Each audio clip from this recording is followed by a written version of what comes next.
The Newsround on Off the Ball. With Gillette. Put your best face forward with our new and improved razors. This is News Talk. Well, hello there. So Euro 2020 continues apace. England 2, Germany 0. That is the full-time result just in at Wembley, where there are joyous scenes, as you can imagine. And the sunshine fans are celebrating. Players doing a quasi-lap of honour. Mark Lawrenson is with us this hour. We'll have Dan McDonnell on the football show. And it feels a lifetime ago already. France are gone. They are one very strange team, France. Philippe Auclair with us after 9 o'clock as well. 53106, the text number. We are at Off the Ball on Twitter. Richie McCormick, hello to you. Joe, how are you? I believe you can't see me, which is probably for the best because I still have my makeup on from earlier today. Excellent. Adrian Barry, hello to you. Joe, Richie, how you doing? Very well. So Garrett's boys, Adrian, they did it. They did it. 2-0 win. 2-0 win against Germany. He went with back three if you're just tuning in or you were busy at work or you couldn't see the game. So he went with Walker and Stones and Maguire. Trippier, the right wing back. Shaw, the left wing back. It was Phillips and Rice in midfield. It was Saka who got the nod alongside Kane, and then Sterling the other side. And he was generally, from what I could see on Twitter amongst the football fraternity, derided for this before the game, Adrian. This was conservative. The likes of Mount and who else? Mount and Foden and Grealish, and maybe to a lesser extent Rashford, all on the bench. All of this going on, and he was generally being, I think, like I said, shot down. I think Richie's on Skype. Shot down before kickoff even happened, but probably feeling a touch vindicated now, I would think. Yeah, and I don't know if one of those things necessarily equals the other, Joe, to be honest with you. Because the game did flip on a knife edge and it could have gone... It was certainly a point, obviously, where Muller's burned down a goal, and the game really could have gone either way. It's not like England were 10 times a better team than Germany. You couldn't say that. And he does have a wealth of riches on the bench. Like, no matter what team he picks, there are brilliant options there, and there's always going to be debate. Like, that's the sort of team they are. I mean, the biggest debating point, I think, now ahead of the quarterfinal is going to be whether Kane should continue or not. And I'm sure we'll chat a bit about that, but I just thought he was... I know he got a goal. Sorry. I just thought he was terrible. What? Whether Kane should continue or not? That is... I mean, you've had some bad takes in your time. Joe, he was shocking. Did you watch the game start to finish today? Start to finish. He was quiet-ish. Your review of Harry Kane. He was quiet-ish in the first half. I mean, the first half was obviously, like it tends to be in knockout stages, a little bit tactical, sizing each other up. Kane, his movement was so-so. I thought the more he came deep and started playing himself into the game, the better. Klinsmann made that point at half-time. I thought it was a good point. That Kane's better when he comes deep. Kane's better when he gets involved and gets himself into the game. And I thought he did that more and more as the game went on. And scoring the goal, I would think he's feeling a whole lot better about life right now. Doesn't guarantee he's suddenly back to peak Harry Kane, but I mean, if you've stuck with him until now, it would be a very strange move to turf him out at this stage after scoring a goal in a 2-0 win against Germany. Listen, on that last point, I'm going to agree with you, right? Like, I don't think Southgate, if he hasn't dropped him up to this point, and there's been lots of reason to, in my book, I think that he's definitely not going to do it now. Like, he had great opportunity to take him off. Obviously, Saka was the first one you mentioned about some of the controversial choices maybe that were made, and he might have been in that bracket. And I think, even though he might have been, I think, the first player off, probably justified his selection. Like, had a really good spell, particularly in the first half, offering plenty of width, and Sterling as well, obviously, like, again, the best player on the pitch. But on Kane, like, I mean, I don't know, I also watched the BBC coverage and I watched them at half time. I would have agreed, I have to say, with a lot of what's been said, and albeit that these are people that know a little bit more about the game than I do. But, you know, I was actually wondering when he got that ball, that late chance that he got that he fluffed, I actually wondered how many times has this guy actually touched the ball? Maybe he's just still a bit cold. Alan Shearer was saying it was 9 at half time, but I just thought that lack of movement, Joe, I thought Shearer particularly was very critical of him at halftime and made some good points about his positioning behind. Like, at what point do you blame the team for not getting the ball and then him not being in a good position? And he was saying that he was effectively hiding behind a lot of the German defence at times. It felt, if you were that German defence, there was nothing. Even in the second half, I felt he was strolling around. Did he get a pre-assist for the first goal maybe? But I mean, I don't think it was like a 50-yard raking ball across the pitch. It was like a fairly bog standard layoff. I felt if you were the German defence, Joe, I might put it this way, you were happy enough. There wasn't a lot to deal with Kane. Yeah, I don't want to over-defend him here now, but I do think you are being harsh, touch harsh. And I thought Shearer was a bit harsh as well. These are tough games. It's tough to lead the line. I mean, how much was, even have to double check, it wasn't Gnabry, it was Werner. Werner was in the game a little bit, I guess. He missed a big chance with his pace. But I mean, how much was he in the game? How much was Gnabry in the game when he came on? It is really tough. You're outnumbered, and at times England don't hold possession that well, or don't give Kane possession in great positions. That's why he came deep, I think, and played himself into the game. And look, the 2 goals, Sterling obviously starts it off and finishes the first one, but it's Sterling to Kane, out to Grealish to Shaw in the box, and Kane was lurking there as well, may have finished that if Sterling wasn't there. And then for the second goal, it's a really good header, it's good movement, he's in there, you know. And I thought England, the formation worked aplomb, really. I mean, Gosens wasn't in the game, so you'd have to say Trippier, who does seem to be genuinely a brilliant defender these days, got the better of that affair. And Luke Shaw in the second half in particular, putting in the cross for the first goal, high up the pitch.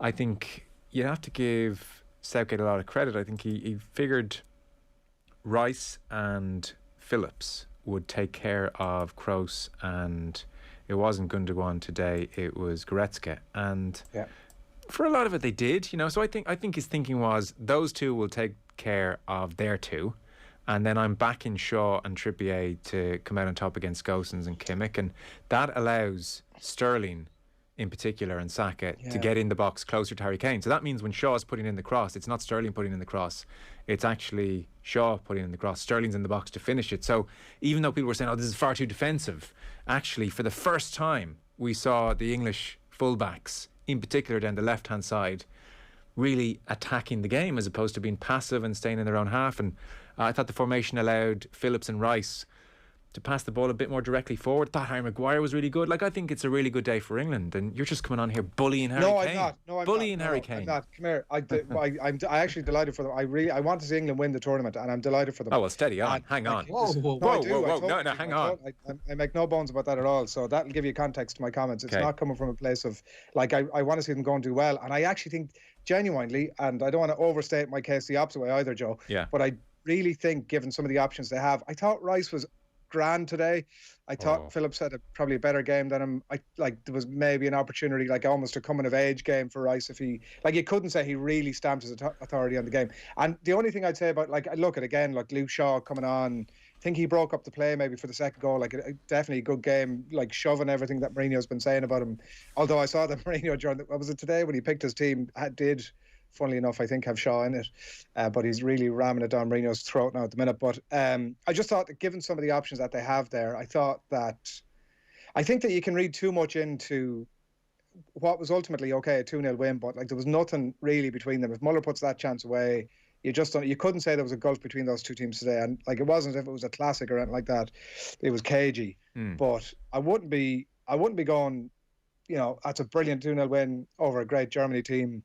This 11 are locked in. This shape is locked in. Like, I wouldn't be at all surprised to see changes. Obviously, I genuinely would get Kane out of there. I think that they have other options to how they could play it without him. But who are you putting in? I'm coming to you, Rich, next. Sorry. It's just I'm shaking here. I'm shaking. I didn't think this would be the 10 past 7 discussion after Harry Kane has played himself back into form. You don't always have to have your classic, like, number 9 there, right? There's another way to play it. And Sterling obviously is scoring all around him. They have other players there. I'm not going to, like, you can't make a case for Dominic Calvert-Lewin, but they have other players in the squad. Who are you putting in instead of Kane? Foden. Who can score goals. Foden in a false 9 position, like he has done for City. You think England can play a false number 9 with Phillips and Rice as their midfield generals? There is no chance. I think the conversation. I think that conversation is moot anyway, because there's no chance that Kane's getting dropped from here on in, because that goal has put an awful lot of credit in his bank where there was none moments before it, because like he was lucky to be on the pitch before he scored the goal. He has been poor throughout the tournament. That goal wipes everything away, and he is a sure starter. Where Southgate needs praising, again, I don't want to have too much of an England love in, is that tactically in their 2 biggest games so far, he's got it absolutely spot on. We kind of shrugged our shoulders and scratched our chins a little bit when Kieran Trippier was starting on the left against the Croats in the first game. It was a masterstroke from Southgate because it nullified everything coming down the right-hand side from Croatia in that match, and England got the better of it. And similarly today was about nullifying Germany and about matching up what they had. And I would, again, allow the Zam to do it, defend like Declan Rice. Today was never going to be a game where Declan Rice is playing like Franz Beckenbauer. Today was a day for Declan Rice and Calvin Phillips in tandem to nullify and cancel out whatever was going to come from the German midfield, from Toni Kroos and from Leon Goretzka today. And they did that. And then when you have the options they have coming off the bench, which are far more creative than what he started with the likes of Jack Grealish, the potential like of Marcus Rashford, or of, skipping my mind, but Phil Foden again. Like, they do have options off the bench to change the game in a better, more expansive style. They have all the tools to go and win this thing, which is an odd thing to say. I don't know if they can. I still think at some stage it's going to be a flub from them, because there's enough evidence from both the Czech game and the Scotland game to suggest they can be rumbled. But so far in their two biggest examinations, Southgate's gotten them through it. Yeah. Havertz and Muller, I thought, were causing problems for Rice and Phillips in the first half. A couple of times they weren't quite sure. Am I running up to try and press Kroos, or am I looking over my shoulder at Muller? And so, like, Germany had their moments, and Werner, again, I do agree with you, Adrian, it wasn't like this was a 2-0 hammering. Werner had that great chance, best chance of the first half. Kane had a chance in the first half he should have done better with. And then, as you've both referenced, the, in some ways, most memorable moment of drama in the whole game is England are 1-0 up. Sterling, and this is not Sterling's game, was trying to take his time on the ball and dawdle some time away in the opposition half and thinking about a pass. And, you know, sometimes his touches aren't always as sure-footed as they could be. And suddenly he loses possession and Germany are in. And then it's Muller who's in, and he must score, and he just drags it a touch wide. But the shots of Sterling standing forlorn, he puts his hands behind his head first of all, and then, like, I tweeted his life was flashing before him, which it must have been, and then Muller pulls it wide and Sterling drops to his knees. It's like the trauma hits him, the relief hits him, and as you said, Muller scores that, the dynamic changes massively. Instead he misses it, England kick on, they score that second, and it looks like a party, which it wasn't. That was just the most unbelievable moment, Adrian, when Muller is in, and you can't tell as he strikes it that it's going wide. It looks like it's going in, and then that flash by the post, and wow. I mean, look, everybody's making the point, you put your house on him to bang it in, but like, he had sent the keeper the wrong way and everything. He kind of half fluffed it a bit, like the goal was gaping, and it was a bit of an indictment also, I'd say, on this Germany team, that like the best thing they could come up with when they desperately needed to chase the game was pouncing on Sterling error. Like, they couldn't really craft a huge amount themselves. The Werner chance was the big chance. I thought in the first half they looked dangerous, and Rice had to kick in with a professional foul almost in the first half as well. Those first 10 minutes. Germany started better and then England came into it. There's a couple of texts in. Deck in Galway. Our Joe, England were decent. Kane has been rubbish considering what he's been capable of, and Germany are a team of granddads, so it's not groundbreaking stuff to beat them. Deck, I never said Kane has been brilliant. I'm defending Kane from Adrian Barry wanting to drop him. There is a big difference there. Big difference there. I'm not saying Kane's on his top form at all, but I didn't think he was horrific today. Is he as good as he's can be or has been? Of course not. Of course not. No one's saying that. No, and Joe, what'll happen in the press conference next? It's probably happening right now. It's Southgate to be asked about it, and he'll be saying, "Listen, it's great momentum from now. He's got a great boost of confidence." I don't buy all of that. I have to say, whether he's still injured, he's carrying an injury, whatever it is, there's just something. You can't paper over the cracks, I don't think, with a goal. By the way, from the genius of it was Jack Grealish for me. That, like, a brilliant and Shaw, to be fair, that later on played for him. Yeah. No, I agree he's not in top form. I think he is better dropping deep and trying to play himself into it, because he had 2 touches in the first half hour, 9 in the first half in total. That's just not good enough. He needs to come deep and involve himself. Now, the argument is in that formation, he needs to occupy the centre halves and to be doing stuff around them. And I think that was Shearer's point, but I agreed with Klinsmann. Kane has done it at Spurs. It's why he's also the most assists in the Premier League, as well as a striker, as well as top goals as a striker. Come deep, get involved, play yourself into the game, feel alive was Klinsmann's phrase. But he needs to match those assists. He needs a player like Heung-min Son that he has at Spurs to actually go and finish those chances. And I think Kane coming deep with the players he's had around him, I don't think Bukayo Saka or even Raheem Sterling are finishing the same percentage of chances that Heung-min Son would do in a similar position for Spurs. Maybe not, but the combo works, doesn't it? Like, you can imagine Kane dropping deep. You don't see any reason really why Kane dropping deep and then putting one through for Sterling shouldn't work in theory. In theory, no. It would be unfair on him, but you need somebody else other than Saka, I think, there in that position. Because I love Bukayo Saka. I think possibly his best role would probably be utilised as a wing back. I think going forwards, I think Arsenal might see him a little bit there, and we might see him a little bit more from England in the coming years. They've almost painted themselves into the corner whereby he was thrown in against the Czechs, looked really good there. Yeah. They kind of had to give it another go tonight to see if he was, really up to it, and he was. But I don't think he's going to be converting as high a percentage as, say, the chances that Son or somebody else, or Lucas Moura in previous years at Spurs would have been doing. No. Grealish is a hell of a substitute to have, Adrian.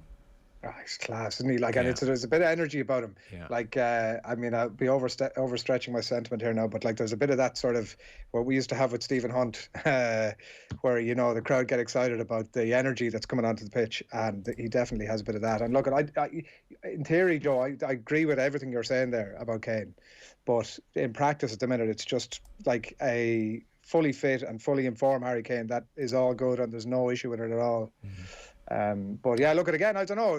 We're nearly sort of, and the path looks like a really good one for England. We're nearly writing them into the final already, and there's maybe every reason to do that. But I also think that if you're any of the other teams that they might come across, that you're looking at that tonight, and you're looking at Werner's chance and the way they were able to cut open. I think it was Stones and Walker maybe for that Werner chance in the first half. That maybe you're looking at that thinking I do think that there's plenty of reasons to think you could beat England, but yeah, I just think that they've so much talent there. I think I think it was Richie said earlier on, they could go on and win the thing, and I think they could, but I'm not with Kane up there playing the way he's playing at the minute. I just can't see it. Okay. We'll ask Mark Lawrenson what he made of the performance. He can give us the casting vote. So, although Mike in Galway, another text in from Galway. It's hopping over there at the moment. Lads, less of the Harry Kane bashing. He's the best striker on the planet. No service. As soon as Grealish got on the pitch, he delivered a ball to Kane. Goal. I think there's something in that as well. I do think the service. He's a Galway man, of course, Joe. That's the service has been an issue for Kane. England have not been very creative. You got to say that as well. Kane's not playing in the side, creating lots of chances, and that's an aspect here as well. So we should start the news round. It's brought to you by Gillette. Put your best face forward with their new and improved razors. Mark Lawrenson will join us this hour. Richie, where are you starting? We'll start with Wembley. We'll mention the game again. England through to the quarterfinals of Euro 2020. Those second half goals from Raheem Sterling and Harry Kane saw Gareth Southgate's side beat Germany 2-0 at Wembley, and defeat marks the end of the 15-year reign of World Cup winning Germany manager Joachim Löw. He's going to be replaced, of course, by Hansi Flick. England will discover their quarterfinal opponents tonight, with Sweden taking on Ukraine at Hampden Park, and kick-off there is at 8 p.m. Text in from Declan about the game. Lads, that was tense. Does he get the big decisions right? There's a lot of weight on his shoulders. Was he overly cautious? It's another big week for Tony Holohan. Hey, Declan, see what you did. See what you did there, Declan. I'm just still shaken that the take after this win from Adrian Barry was, good win for England, drop Kane. I'm rattled over here. But here's my point, Joe. Sorry, I'm really digging one here tonight. Here's my point. If Muller scores that, and he really should have nailed it. Yes. Let's face it. Yes. It should have been 1-1. Yeah. At that point, I don't know. Do England go on and win the thing? I mean, I don't. Who the hell knows what happens after that? Momentum is a funny thing in sport, and we saw loads of that last night. Who the hell knows? But I don't know if we'd be as praiseful of Southgate's decision to leave Kane on the pitch if that happened, and it should have happened. But Kane had nothing to do with that chance. That was all Sterling. No, I'm not talking about. I'm not talking about the chance itself. I'm talking about how he had played, as in before he'd scored. Yeah, I mean, I don't actually we differ that much on how he played. Maybe sort of either side of the line, but yeah.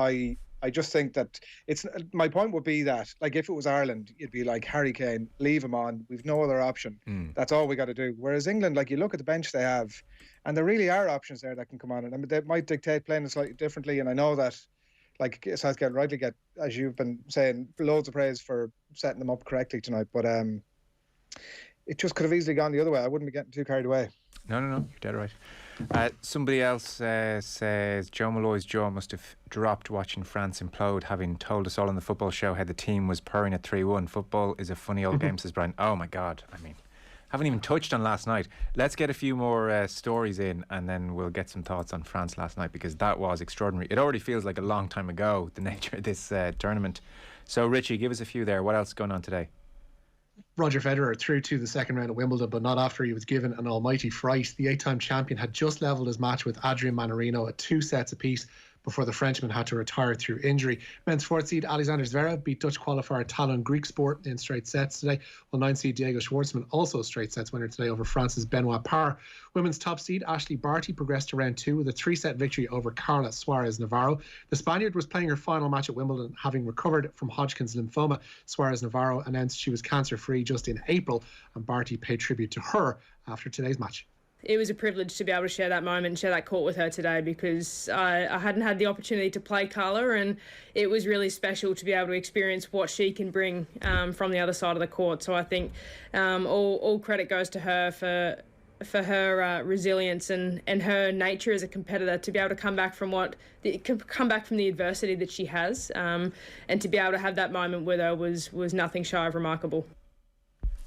Yeah, great to see her back. What else going on, Rich?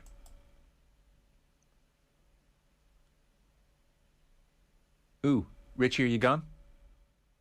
Frozen in time. So, Adrian Barry, France last night, extraordinary. Did Paul Pogba dance enough after his goal, or do you think there might have been room for one or two more? They played for half an hour, scored 3 goals and looked awesome. And then the other 60 minutes plus extra time is just hard to fathom. They're an odd team, to say the least, France. Yeah, I'm gutted they're out now, I have to say. Like, everybody has a bit of a graft for France, don't they? Like, even the kit and everything about them, and the exceptional players that the tournament is now without. Like, who cares about... Like, France-Spain would have been a brilliant fixture to look forward to, and now it's Spain-Switzerland. Yeah. And who really cares about Switzerland? Like, nobody can muster any energy for them. So I'm very disappointed, I have to say, in that regard. But they're just odd.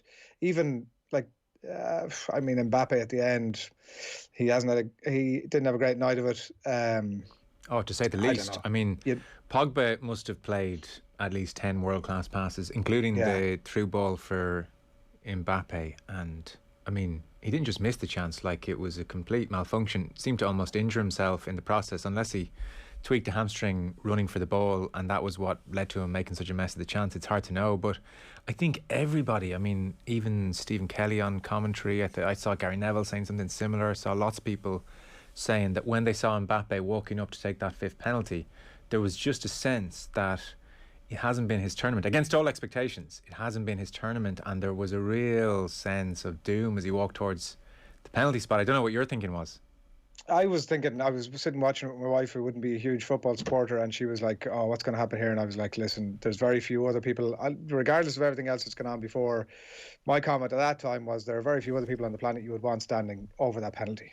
That was my view at the time. Like, look, he didn't... I know hindsight is a great old thing and all that. There's a great piece written, George Colkin had written, about that walk from the halfway line down to the penalty spot for the Athletic during the week, which Kevin Kilban features on, and obviously the end of that walk didn't go brilliantly for him. But just what that can do to one's mind and the individuality of the moment versus the team aspect of the game or whatever, it's a fascinating piece and a good insight into it. Yeah. But no, Joe, at that minute, I don't know what you were thinking, but at that minute I was thinking, listen, it's Kylian Mbappe, regardless of everything else that's gone on, he's going to score it. Did you? Yeah, no, I had this sense that something's not right with him.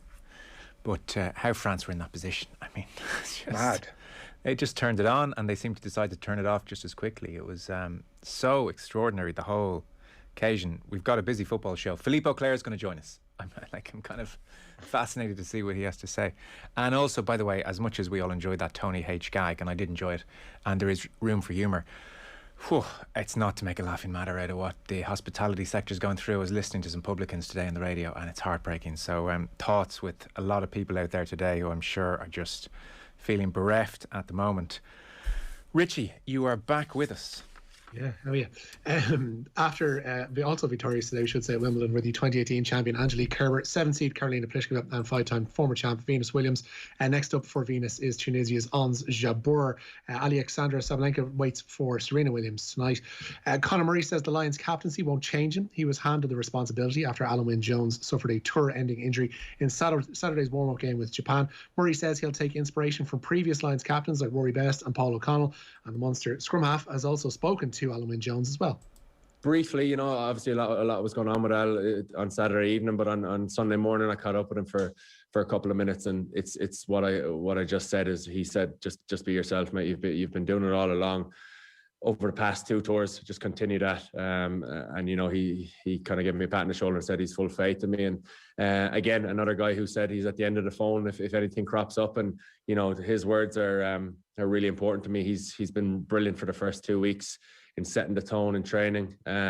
You know, just by his actions in training, you know, he was beating everyone to the next drill, and you know, he was just being himself, and the way he's led for years and years. So yeah, another guy that I can call on, hopefully.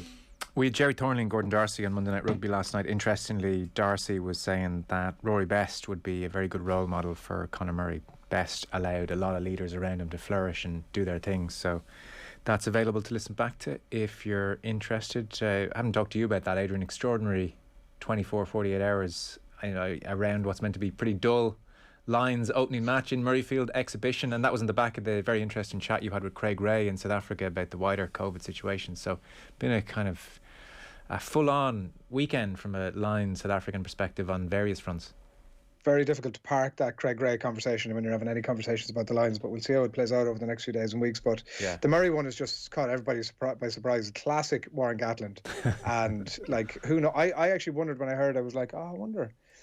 In my mind, I was like, oh, I'm sure I remember him captaining Ireland. Definitely Munster. And then Jerry was saying last night that Munster once, and they were beaten. Yeah. Like, you know, it's just a very unusual one. Yeah, very. He doesn't like, he strikes me as a very confident, very self-driven, very amiable, all of those things. But I'm not sure I've ever had him in that, not knowing a jot about his leadership capacity. I'm not sure that I've ever heard a speaker, one of his teammates, speak about it, or, you know, have him top of mind. But look, Warren Gatland's a good man for a bit of a shocker. Listen, he was just saying there he dropped Harry Kane from the England team, Warren Gatland. So that shows you. Well, I'm with him. Rich, before you go, because actually there's some big stories today. So we had with the 4th stage of the tour, there was Frank de Boer news and Patrick Vieira news. You might give us. Yeah, Mark Cavendish won today's 4th stage of the Tour de France. The man who replaced Sam Bennett on the De Kooning Quickstep team claimed a sprint finish into Fougères. Cavendish's 31st Tour victory season take the green points jersey. He, of course, was only a late replacement, as I mentioned, for Sam Bennett. Mathieu van der Poel remains in yellow, while the Netherlands' last 16 exit at the hands of the Czech Republic has seen Frank de Boer quit his role as head coach with the Orange. The 51-year-old says he was walking before a review of the team's performance from the KNVB. De Boer was only appointed in September of last year after Ronald Koeman left to join Barcelona. The Dutch resumed their World Cup qualifying campaign away to Norway on September 1st. They're second behind Turkey, following a defeat to Turkey and wins over Latvia and Gibraltar. And Patrick Vieira has emerged as the favourite to become the new Crystal Palace boss. They've had the preferred candidate, Lucien Favre, turned down the job last week. Arsenal legend Vieira has been out of work since December when he was sacked by Nice. Very good. Richie, thanks a mil. Cheers. Cheers, lads. Adrian Barry, always a pleasure. Thank you, Joe. Richie. We will take a short break. Mark Lawrenson going to join us next. The News Round on Off the Ball. With Gillette. Put your best face forward with our new and improved razors. As the country reopens, it's more important than ever to keep it local. To feature your business on The Pat Kenny Show,